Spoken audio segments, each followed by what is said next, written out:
Let's talk about the Midnight Serenade palette from Lethal Cosmetics. This is their newest palette. And this palette is interesting because it does have smaller pans, but this is definitely new for them, and I'm really curious to see in 2024 if they kind of stray away a little bit from single eyeshadows, their typical like square, larger, full-size pans, and maybe they stick to more kind of fixed color stories. This is a very smoky kind of palette for sure. We have some trichromes, we have some duochromes, we have some kind of more standard shimmers. They also launched their first ever mascaras. These are tubing mascaras. I do have all the shades right here. I'll be showing you a demo of the black shade, and then right now on the lashes I'm wearing the shade Capacity, which is the white, and then I do have Reactor over it, and all of these products were sent to me from Lethal Cosmetics, so thank you so much for sending these products over to me. I could try them out, so I'm going to be showing you 2 looks, and then I'll give you some of my thoughts at the end of the video, so let's get right into it.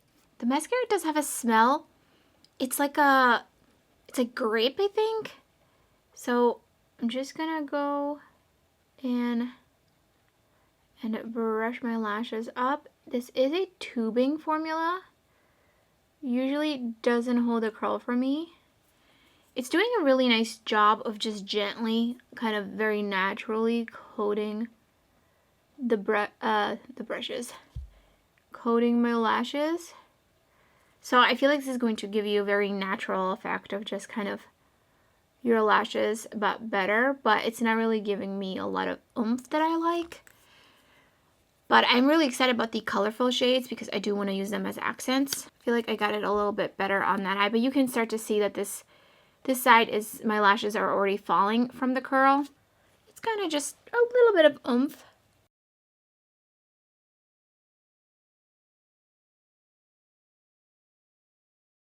I do like it on the lower lashes, so I gotta try out how this wears and if it flakes off or anything, because sometimes I do just use mascaras underneath on my bottom lashes, but not on my top lashes. So you can see my top lashes have fallen quite a bit.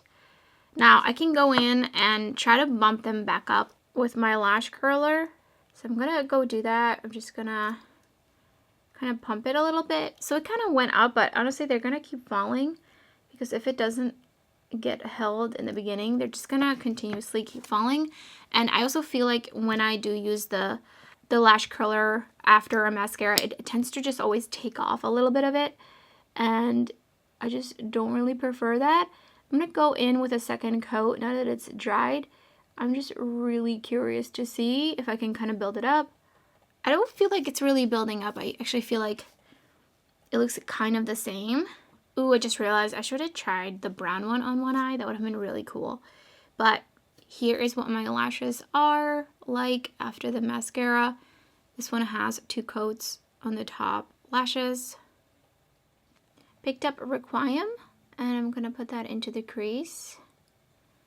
Super pigmented right off the bat. Love that. I'm taking it underneath my lower lash line, just really blending it out. Look at that. That blended so nicely and so easily. Next, I'm taking a Lethal Cosmetics brush. This is 220 pencil brush, and I'm picking up Haven. And I'm just going to pop that onto the outer corner. And just a little bit underneath my lower lash line as well. And then I'm going to wipe it off just a little bit, and I'm taking Obsidian. I'm just going to really deepen this up. Going to be a little bit of a smoky eye kind of look, and then I have just a little bit of fallout, but nothing too crazy. I'm taking some setting powder on this clean brush and just going over the edges and just blending it out further. Look at that, so much depth. Using the Lethal Cosmetics 215 shading brush, I'm actually going to be using this to apply a little bit of shimmer primer. This one is from JCat. And I'm just gonna, and I'm also going to use it to pick up the shadow. So I'm gonna go in, there's so many options in here. I really wanna go into Tempest. Look at that. That is so beautiful. That's so stunning. It's so smooth too, but like really shiny. And then I'm gonna take Continuum on the inner portion.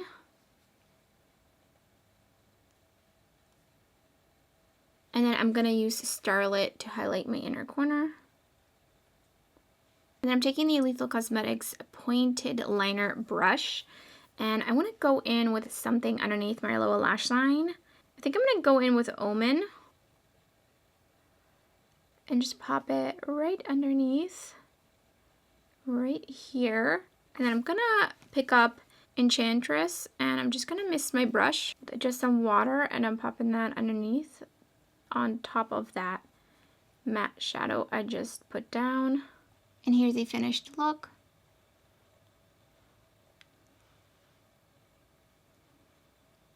I think on this side I want to dip into some of the other tones. I do feel like Velvet, Omen, and Hypnotic look very similar. And I'm just going to put that all over in the crease. I did prime again with the Pat McGrath eyeshadow primer. So I'm just taking that all the way around. Do I want to do a halo eye? I don't know. Actually, I don't think I do. Taking some setting powder and just going over the edges. Taking the Lethal Cosmetics pencil brush again. I'm picking up Velvet. And I just want to put that right into the crease to add a little bit more depth in here. And then I'm going to go back into the blending brush that I was using and just blend that up into the shadow I had down. I'm going to take a little bit of Velvet underneath the lower lash line as well. Can't forget the lower lash line down here. Picked up Ember, and I missed in my brush just a little bit, and I'm going to pop that into the outer corner of my lid. Oh, that is a lot more sheer than it looks like in the pan. I'm actually really pleasantly surprised because I was like, oh, it looks like it's going to be like a deeper purple. That is so beautiful. So again, that was just misted. And then I'm going to take, I kind of want to take Enchantress on the inner portion with the same brush, and I misted it a little bit. And I'm just going to pop that right in here. So pretty. Here's the second finished look.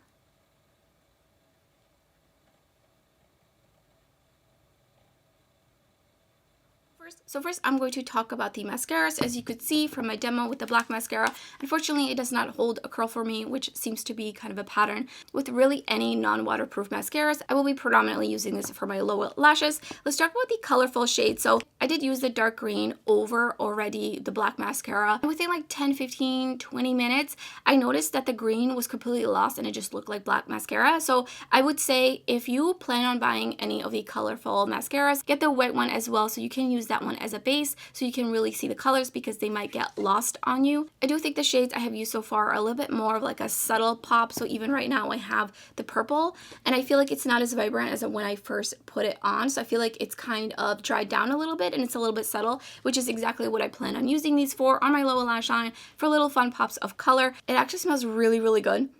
I feel like I'm sure they said it in their launch video, but I can't remember exactly what. It's kind of grape. I think it's grape kind of smell. They smell really delicious. I do like the brush. I don't think it's too big, and I think this one is actually great for the lower lashes. It could have been a little bit smaller for that, but obviously this was meant for the top lashes as well. I'm just planning on using it predominantly for my lower lashes. So let's talk about the Midnight Serenade palette. Love the packaging. I love the whole aesthetic of this. It's a nice, rather compact palette, though it is a little bit thick. So these are smaller pans. I feel like I've seen a lot of brands doing that, and I really like that because I think at this point there's just so much makeup coming out. 26mm pans are pretty large and take quite a bit of usage to get through, depending on the formula, of course. The mattes in here, beautiful, spectacular Lethal Cosmetics formula. I absolutely love their matte formula, so I knew what I was getting myself into, and I gotta say this is right on par with all their really great mattes. I have no patchy issues. I can build these up. They have kind of like that, like almost like really like kind of thick. They're just really pigmented right off the bat and they just blend so effortlessly. I do want to point out though, I wish these two shades were different. I just think they're too similar, especially because they're right here with Velvet, which I feel like is really nice in here because it is darker, but these two are so like the tone is just tiny bit different, and I think at the end of the day it is a smaller, more concise kind of color story. I think these are very, very redundant, and I feel like this palette could have been perfect if these two shades weren't in here, because I do really enjoy this palette overall. I love that there's some topper shades and some darker shades as well, so I'm really enjoying this palette, and I can't wait to see what Letha Cosmetics has coming in 2024. I just feel like this is definitely a sneak peek into what's coming, and I'm really excited because they do really stunning kind of color stories, and they have a really beautiful formula. They've improved their shimmer formula over the last few years, so I just feel like we're going to see some really, really cool things from them. So those are my thoughts on the newest releases from Letha Cosmetics. Let me know in the comments below if you picked any of these up. I would love to hear your thoughts. And that's everything for this video. If you enjoyed it, don't forget to give it a thumbs up, and thank you so much for watching. I hope to see you next time.